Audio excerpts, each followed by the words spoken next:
Today on Family Talk. Welcome, everyone, to Family Talk, a radio production of the James Dobson Family Institute. I'm Roger Marsh, and I'm so grateful you've joined us today. Those who have listened to us for many years know that we are strongly devoted to the family. But with our many interviews dedicated to parenting and marriage, those who are single may feel left out. If you are an unmarried adult, we want you to know that you are important to our ministry. The conversation you're about to hear in just a moment deals with the many frustrations and issues that single people face. Joining Dr. Dobson on this classic interview were his close colleagues, Dr. Henry Cloud and Dr. John Townsend. Their discussion focused on the mentality of single men and women and how they can prepare for a relationship. Here now is Dr. Dobson to further introduce today's guests and topic on this edition of Family Talk. We're going to talk about single adults today. We're addressing this subject to those who were never married. And there are some different needs there than just those who are perhaps divorced and raising children or single for other reasons, maybe widowhood or what have you. But the number of single listeners in our audience is very large, and it's growing, judging from the amount of mail that we received. And these individuals care passionately about family matters. They want to know how they can meet the right person, how they can make good decisions about relationships, how to get out from under loneliness in some cases. Not everybody feels that way, but many do. And here to help us tackle these questions today are Dr. John Townsend and Dr. Henry Cloud. Over the years, these gentlemen have become specialists in the area of counseling for single adults, lecturing for Campus Crusade, church groups, as well as maintaining busy private practices. Both gentlemen, both Henry and John, were awarded doctorates in clinical psychology from Biola University in La Mirada, California. If you detect a slight southern accent in our guests, you're not imagining things. John hails from Wilson, North Carolina, and Henry from Vicksburg, Mississippi. Gentlemen, welcome. Pleasure to be here. We have no more time for the broadcast. It's been good to have you with us. I depicted the never married individual as one who often deals with self-searching, kind of a discontent with life. Is that accurate, or is that a caricature? What has been your experience? What we have found is that if you look at a demographic survey of singles, you'll find them pretty high-functioning people who have begun careers, are actively searching for that other person, or trying to relate to some kind of a group.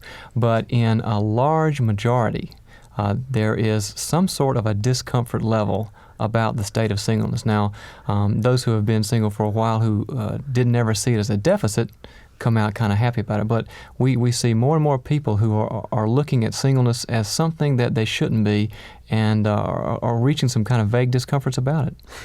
We try to design every broadcast with somebody in mind. In other words, each one is different, and we aim it at an individual. Don't always hit that target, and sometimes it may be useful for those that we're not aiming at.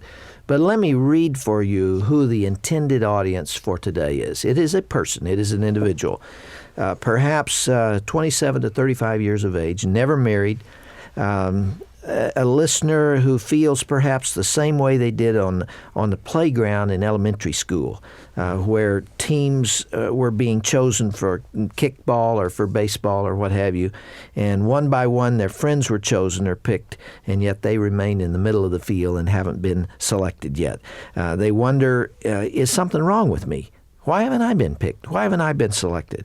Am I capable of playing the game? Or in this case, dealing with relationships, am I capable of loving and being loved?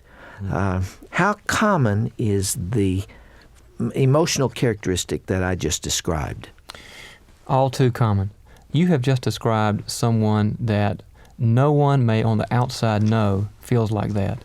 And yet, when you ask them if they're single by choice or by default, in their heart of hearts, when alone at night or when they're being very honest, they're going to say a lot of times, it was by default. It wasn't my choice. And they're going to come out with a lot of real, what you might call victimized feelings about it, that someone somewhere in the plan has not measured up or not let them measure up for them. Henry, I believe you guys did a radio program for a while, 4 hours on Saturday just for such individuals, just for singles. What did you hear hour after hour? Well, it's interesting. You know, people bring up certain issues and they talk about struggles with sexuality or intimacy or relationships or career, and you hear these single topics.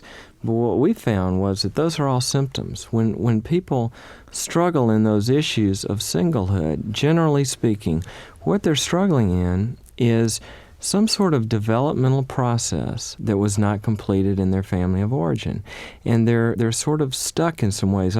When you were talking about the kid on the playground, for example, and the single wonders, is something wrong with me? Well, a lot of times, yes, in that there is something that's not completed from developmental stages, and that has prevented them from a lot of times moving on in life. Such as what? Give me an example. Well, what's a developmental stage that didn't get consummated?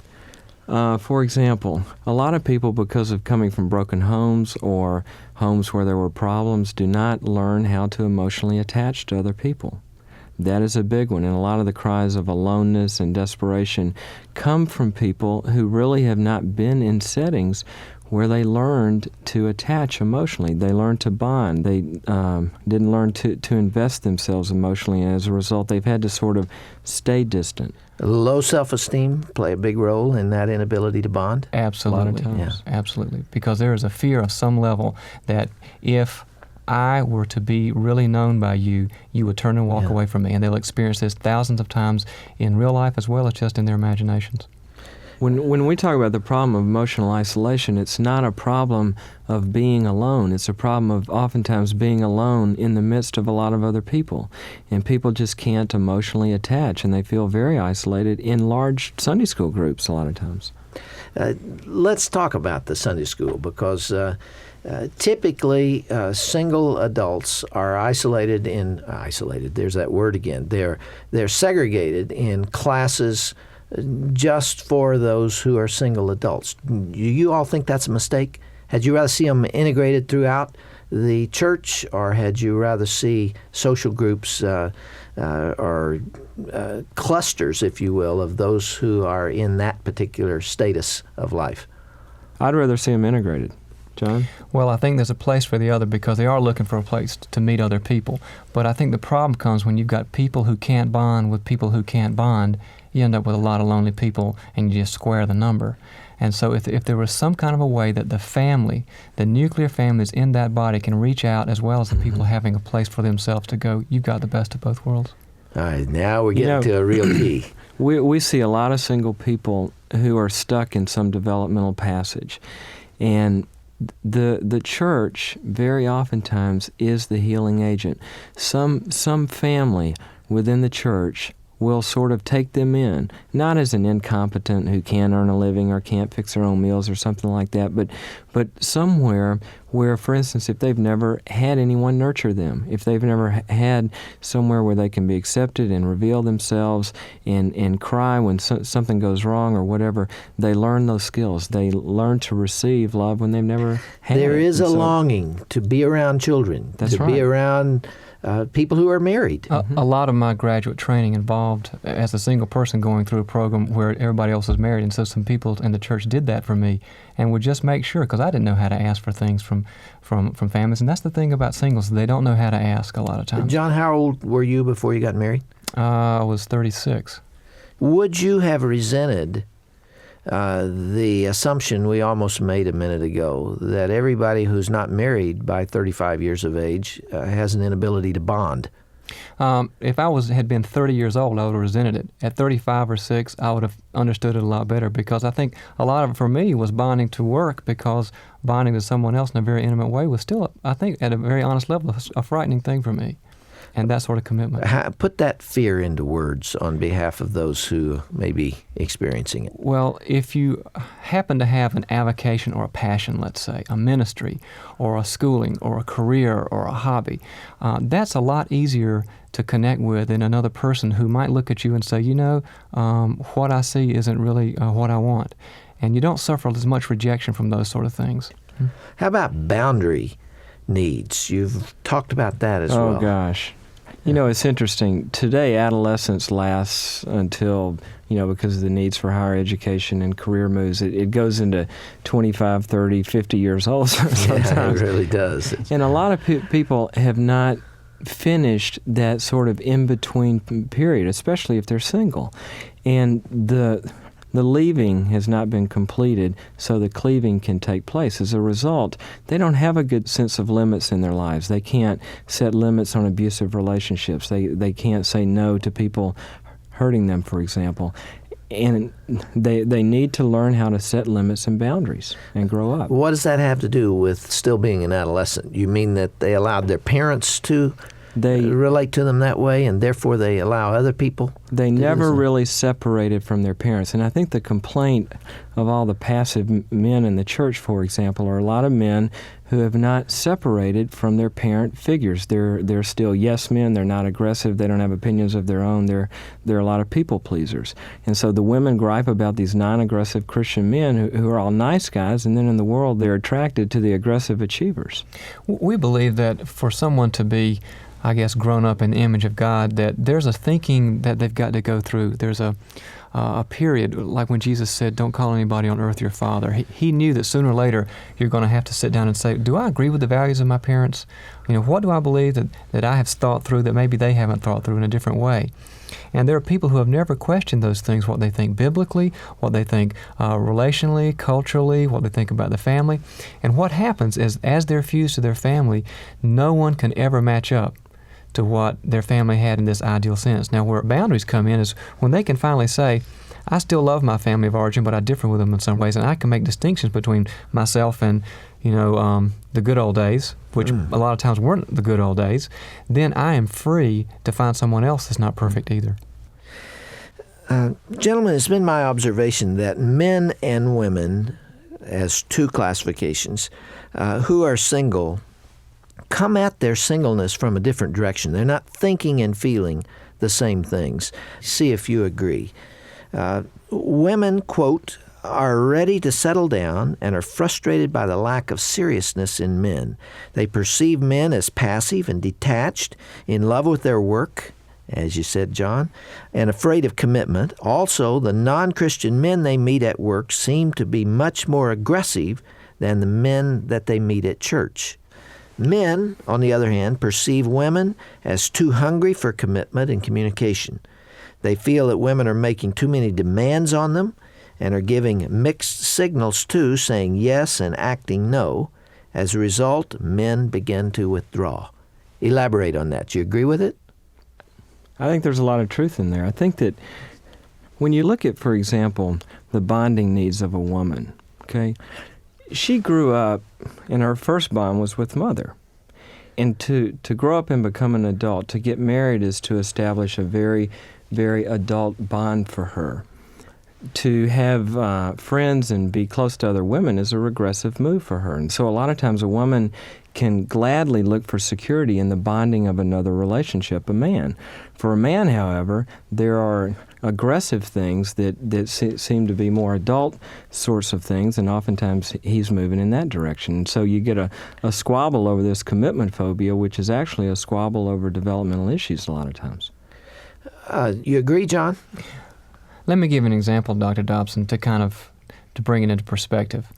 A lot of men have come from families where being aggressive was not a good thing, where they had to be nice for their family's sake. They couldn't have conflict, they couldn't disagree, and so they learned to kind of stay in the shadows in order to stay out of trouble. While a lot of women have been given a lot of good training in being aggressive, in being able to say what they need and to say to someone, I want to be with you, I want to spend time with you, I need you. These words can come easier to their lips. And so what happens is you get this constant frustration with this woman who wants what God built into her, this sense of belonging, coming after this guy who's learning to run away from this sense of belonging. And scares him to death. Absolutely. Is her concern about the biological clock a lot more serious a consideration than his concern about it? Absolutely. In other words, he can father a baby until he's 50 or 60 years of age, perhaps, and she can't be a mother for very long. That's right. So part of the pressure on her relates to that sometimes. That's kind of where I think a principle from your Love Must Be Tough book comes in, because How sometimes nice of you to mention that. Well, how nice of you to write it, because it's helped a lot of people, and we recommend it a lot. we have seen quite often that a man will use that as leverage to a woman. Well, I can wait, and I don't know yet, and God hasn't told me yet, or all these sort of excuses to get away from being intimate with a woman while her clock's ticking. And he will use that for leverage, and sometimes a woman has to say, I have to put a limit on you. I have a time limit. It's this far and no further. And on and on and on, where they have to say, I'm willing to lose my half relationship with this man to either get a whole relationship or nothing. And that's when sometimes men kind of grow up faster. Or get scared and run away. Absolutely, but at least they know. Something that I'm observing is that the world has changed a whole lot, and girls do the phoning now. Boys don't call girls on the telephone very much. Girls call boys. That bothers me. That goes counter to my cultural understandings. Do they open the door as well? They probably do, but the one thing is certain: they're a whole lot more aggressive than they used to be. Mm-hmm. I think girls have always cared more about the romantic attachment and involvement than boys have. Boys have been interested in girls as a curiosity and certainly sexually, but they have never been quite as motivated about the possibility of a permanent relationship and marriage and children in the adolescent years as girls have. They start thinking, fantasizing about that possibility very, very early. But there's been a social restraint in the past that's forced girls to hang back and wait for the guy to take the aggressive step, to make the call, to make the date, to make the plans, and so on. That's now disintegrated, or at least it has changed radically. And so it is now acceptable for girls to take that step. And as a result, I think we've got some biological things backwards, where girls are so aggressive that they scare guys, and even in the 20s and 30s, an aggressive woman can really make a man run. Just as I was trying to describe, you mentioned Love Must Be Tough. You tend to move toward that which moves away from you, and you move back from that which is coming your direction too fast. I don't know why it is, but it's true. And I wonder if you have seen what I've seen, that some women who are aware of that biological clock and are so concerned about finding that bonded relationship, drive a man away before he's ever even really enticed. Well, Proverbs says that the earth quakes when an unloved woman finds a husband. Now that is a pretty graphic verse, and I think we've all seen that in men and women. If somebody is trying to meet some very primary unmet relational needs in a spouse, that is a very, very heated kind of chase, and it can be a very conflicted marriage. And so what we tell singles is that if you've got some relational deficits, try to work on those in some setting other than your romantic pursuits, because that relationship was never designed to undo everything you've ever missed in your whole life, and it puts much too much pressure on it. Dr. Dobson, we think that marriage is kind of like a nice buggy, a Volkswagen buggy, and it can putter along just fine if there's not too much on it. But what people will do, they'll take their family backgrounds of dysfunction or detachment or not being able to make choices or disagree, and try to finish by putting a flatbed 18-wheeler on the back and then run it uphill and wonder why it's not working. And so we try to demystify marriage a little bit and say, you're not going to be any happier as a married person. Your problems are going to be different, but the baggage you bring in, you're going to keep. You really believe that? Absolutely. There are an awful lot of single people who feel if they could find somebody to genuinely love, their basic problem in life would be solved. You don't see it that way. That is a basic problem. In that there is a basic need to love and to be loved. But we have to learn that and be able to do that before marriage. And Jesus was single. Paul, at least later in life, was single. And the need to be loved and to bond and attach to other people is very, very important. But if they cannot do that and are thinking that a spouse is going to somehow, for the first time in their life, do that, they're setting themselves up for trouble. And that's why we stress the church as a family, The only way a person's going to have what they need out of life is family. It may be a biological family that they've married into. It may be a church family they've stayed with for 10, 15 years. But it's where those corporate relationships can give them what they didn't have without them having to all of a sudden forge it out with a person that they've met 6 months ago, that God's going to give them the repairing they need. Okay, let's talk for a few minutes here, and then we'll carry on next time, specifically to the woman who feels, like I described a few minutes ago, feels lonely, feels lost, hears the clock ticking, wants more than anything in the world to find somebody to love, to have children, to build a home, to buy a house, to decorate it, to have grandchildren someday, that whole thing that now seems to be slipping away, that not only do they not have it now, but they may never have it. What's your advice to that individual, the one who sees that as the only real goal in life, the only thing that really matters? My advice would be to become someone instead of look for someone. That oftentimes, if there is just horrible sense of deficit felt, to try to work on oneself to become the most loving person you can be, the most appropriately independent person you can be, the most responsible person you can be, and that will maximize your chances of being found. You do that with an end in mind, or you do it as an end in itself? Well, I would say an end in itself, and like any other fruit-bearingness of the Scriptures, that there are ends as results as well. When we become the people that God wants us to be, there are good fruits and benefits that happen naturally from that. And one of those fruits is that you are more winsome or attractive.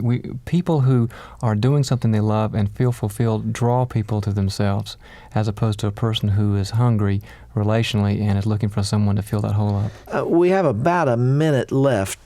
John, take the other side of that coin. If we've dealt with one stereotype on the female side, let's talk about the male side. What do you say to the man out there who is not looking for a relationship, is made uncomfortable by it, and yet doesn't quite feel complete in his life? He'd like a family, but he's a little bit afraid of all the implications of that. Do you have any advice for him? Well, the Scriptures are real clear that two are better than one, and that it's not good that we be alone, and that there is an organization called the body of Christ, or an organism. And a lot of times what we'll have to do with a man who's feeling these things is to find out what is fearful about intimacy. Have you been hurt in intimacy? Has closeness been a hard thing for you so that you've had to pull back and bond to things other than relationships? Maybe your job, maybe some sort of avocation or vocation, and then help them to understand that there's a lot more for them in intimacy, and that they don't have to get hurt this time like they got hurt the last time. Well, we'll work through some more of these issues on behalf of the never married single adult tomorrow. Will you be with us? We'll look forward to it.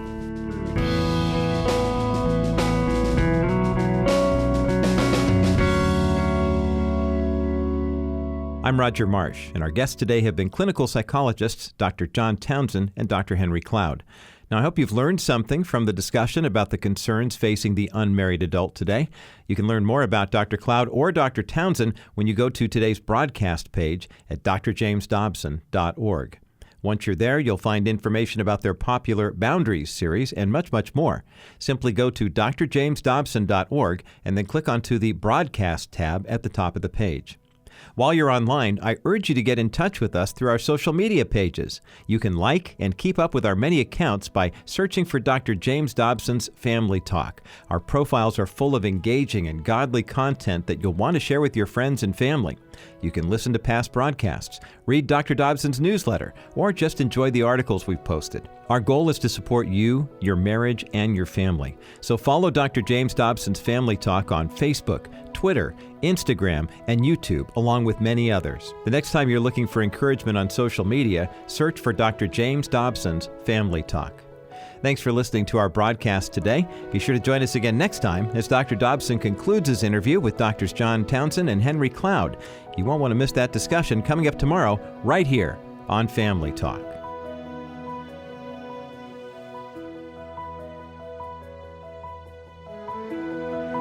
This has been a presentation of the Dr. James Dobson Family Institute. Hi, everyone. This is Dr. Tim Clinton for Family Talk. Where do you go to receive support and advice for your family? You know, we interact with thousands of people every day through our Facebook page. There you're going to find inspiring advice on what matters most to you. Whether it's marriage or parenting, you can be sure our profile will keep you updated with how your family can succeed. Visit us at facebook.com/Dr. James Dobson's Family Talk. Each day, you're going to find our latest broadcast, helpful resources, inspirational pictures and quotes. Nowhere else are you going to be able to start your day with a thought from Dr. Dobson, as well as a special message before you go to sleep. Remember, you can be sure that every post on our page is created with you and your family in mind. Take time to visit us and become a part of our online community on Facebook, will you? Simply go to facebook.com/Dr. James Dobson's Family Talk.